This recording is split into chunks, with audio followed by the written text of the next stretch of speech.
Prijono was an Indonesian politician and academic. Prijono was a leading figure of the Murba Party and the Indonesian Peace Committee. Prijono served as Minister of Education and Culture between 1957 and 1966.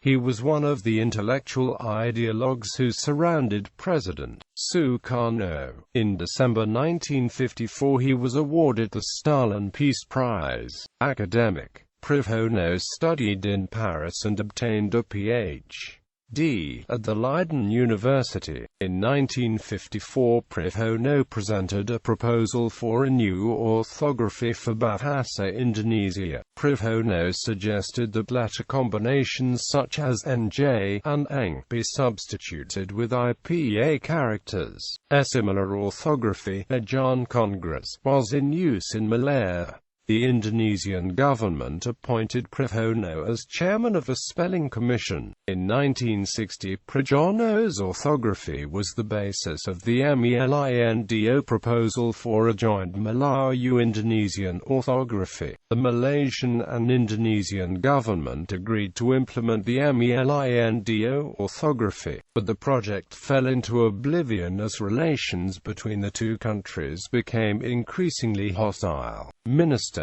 Prijono was appointed as Minister of Basic Education and Culture in the Juanda cabinet formed in 1957.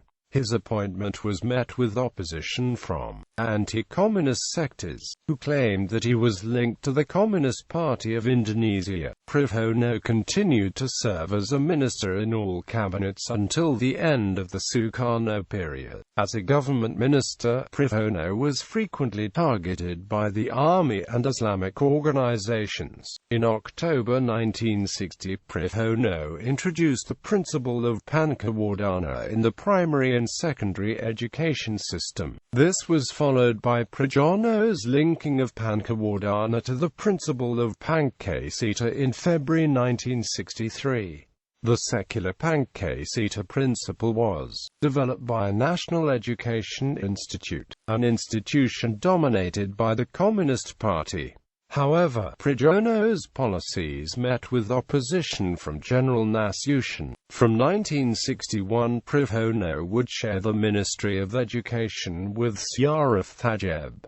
Prijono was pro-Soviet whilst Syarif Thayyib was pro-American, and whilst Prijono promoted secularism in the primary and secondary education system, Syarif Thayyib introduced compulsory classes on religion in the universities. Thus, the wider political confrontation between the army and the Communist Party was reproduced within the walls of the Ministry of Education. During his government tenure, Prijono established various cultural institutions with the objective to promote new national and revolutionary culture. These institutions taught new worker peasant folk dances and revolutionary songs. On March 16, 1966, Prijono was kidnapped by activists of the Islamic Students Movement KAPPI and Laskar Militia. He was brought to the headquarters of KOSDRAD, Honor, Foreign Honor Malaya, Honorary Commander of the Order of the Defender of the Realm.